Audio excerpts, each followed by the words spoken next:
Saudara beban yang amat dihormati sekalian, Ketua Polis Negara ataupun KPN dalam satu lagi kenyataan di mana ini satu tangkapan yang mengejutkan ramai.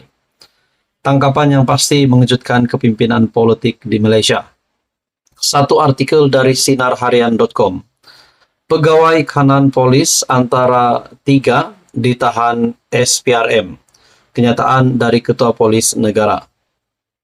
Seorang pegawai kanan dan 2 anggota polis ditahan SPRM di Muar Johor.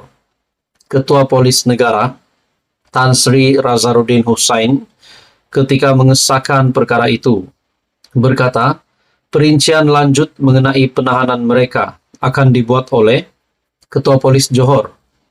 Saya sahkan penahanan mereka, namun perincian penuh boleh dapatkan daripada Ketua Polis Negeri Johor, Datuk Kamarul Zaman Mamat, katanya ringkas kepada bernama. Sementara itu, Pengarah Jabatan Integriti dan Pematuhan Standard JIPS Bukit Aman, Datuk Seri Azri Ahmad, ketika dihubungi, berkata, JIPS akan membuka kertas siasatan selari seperti biasa berhubung tangkapan oleh SPRM itu. Di sini disahkan oleh Ketua Polis Negara, di mana pegawai kanan polis antara 3 ditahan SPRM. Seorang pegawai kanan dan 2 anggota polis ditahan SPRM, Suruhanjaya Pencegahan Rasuah Malaysia di Muar Johor. Dinyatakan oleh Ketua Polis Negara Tan Sri Razaruddin ketika mengesahkan perkara itu, perincian lanjut mengenai penahanan mereka akan dibuat oleh Ketua Polis Johor. Nah, di sini kita dapat lihat mereka yang diberikan tanggung jawab, mereka yang diberikan amanah, mereka pula yang telah merosakkan kepercayaan yang diberikan kepada mereka. Ini sudah menjadi bukti tangkapan yang mengejutkan dan pengakuan yang amat besar dari Ketua Polis Negara. Ini bukan tangkapan kepada individu biasa, namun kepada individu bahkan yang memegang jawatan penguat kuasa, yaitu pegawai kanan. Pegawai kanan dan juga 2 anggota polis yang ditahan. Dalam artikel ini lagi, saya sahkan penahanan mereka menurut KPN. Namun, perincian penuh boleh dapatkan daripada Ketua Polis Negeri Johor, Datuk Kamarul Zaman. Saudara-saudara, menurut Anda, apa komen Anda? Menurut Anda, apa pula pandangan Anda? Setelah yang ditangkap ini adalah pegawai kanan polis serta 2 lagi anggota polis yang lain. Tonton-tonton, sekian saja, teruskan bersama di dalam channel ini. Untuk info yang seterusnya, mohon bantu channel ini dengan menekan butang like, share, dan juga subscribe. Halo semua, salam sejahtera Malaysia. Selamat datang ke channel Fels Lifestyle. Tuan-tuan dan puan yang amat dihormati sekalian, setelah baru-baru ini viral di media sosial berkenaan dengan konsert Music First KFC yang dihadiri oleh pelajar-pelajar tahfiz. Akhirnya, terdapat satu pendedahan yang amat mengejutkan. Saya mendapat satu maklumat dari Facebook page Ana Tahu.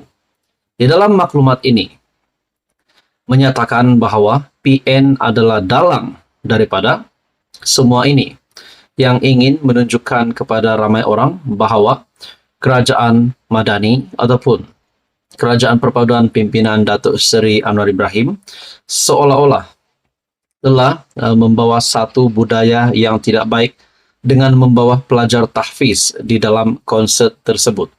Akhirnya dalam sebuah maklumat yang saya dapat dari FB page Ana Tahu dengan caption takdir, dan di dalam gambar ini caption dalam gambar ini menyatakan berjuta views di TikTok menghentam kerajaan, tapi rupa-rupanya yang pertama tiada kena-mengena dengan KFC ataupun PMX ataupun kerajaan.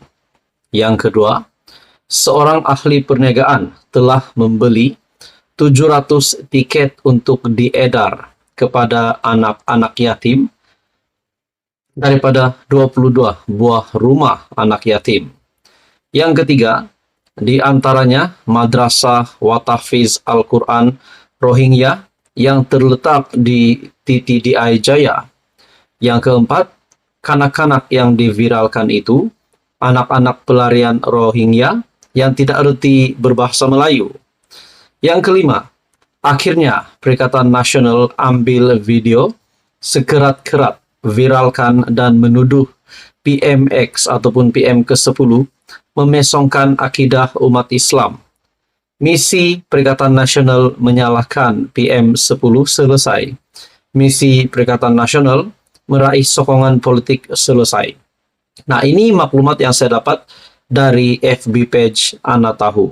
Dan di dalam artikel ini ataupun di dalam kenyataan ini yang dikongsi oleh FB page Ana Tahu, terdapat banyak komen, terdapat lebih daripada 60 komen, di mana menyatakan di sini, walaun ingat, sokong pas dapat ke surga, rupanya dapat beban fitnah.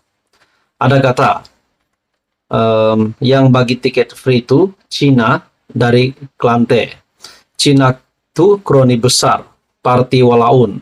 Mungkin ada unsur sabotaj terhadap Perdana Menteri ke-10. Ada juga kata, janji Melayu semua benci kerajaan, damage is done. Halal haram tolak tepi, fitnah ke, kafirkan orang ke, janji matlamat kat dunia ni tercapai. Ada juga kata, tiada syurga bagi mereka yang mencipta dan menyebar fitnah. Persoalannya tuan-tuan dan puan,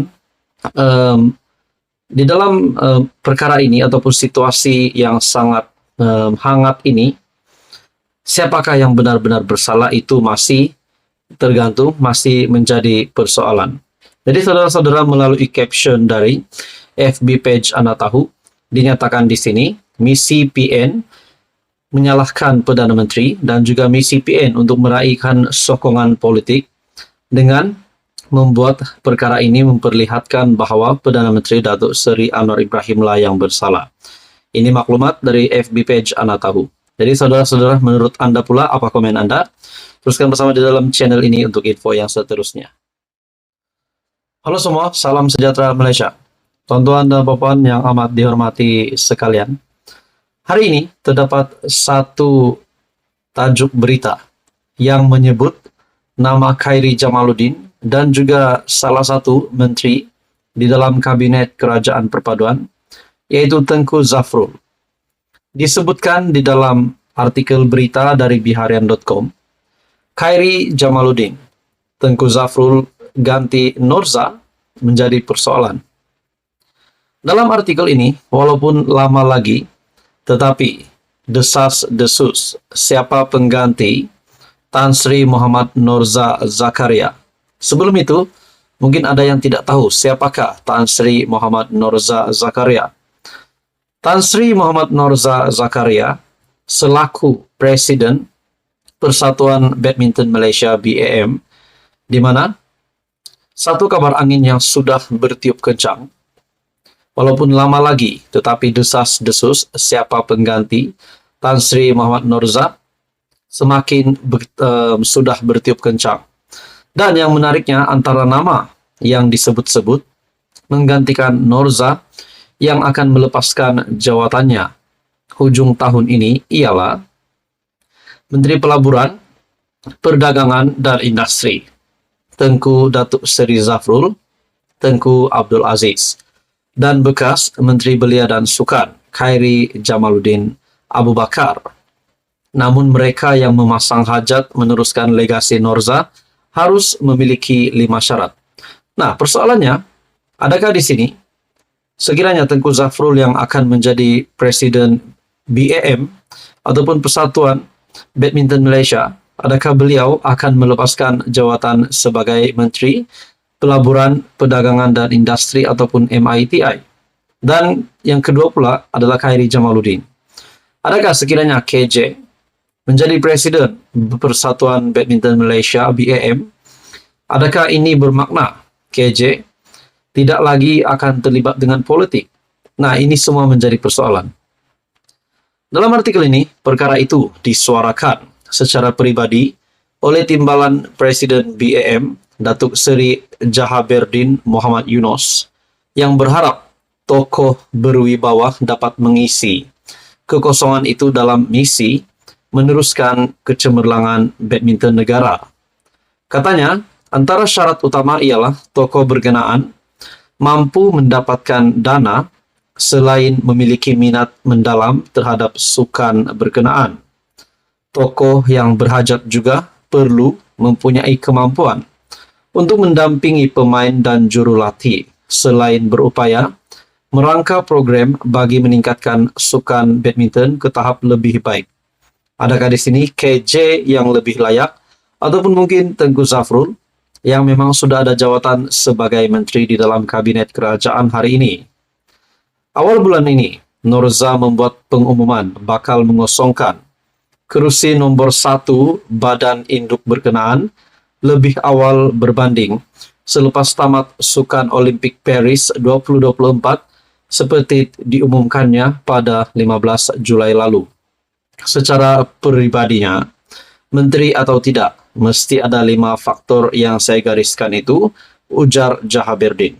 Nah, saudara-saudara, tuan-tuan dan puan, menurut Anda pula, adakah Tengku Zafrul sebagai Menteri MITI hari ini layak untuk menjadi Presiden BAM ataupun Khairi Jamaluddin yang hari ini tidak memegang mana-mana jawatan sebagai Menteri maupun beliau bukan sebagai MP juga? Tuan-tuan dan puan, satu artikel dari biharian.com, KJ, Tengku Zafrul dikatakan mungkin ataupun menjadi calon yang bakal menggantikan Norza.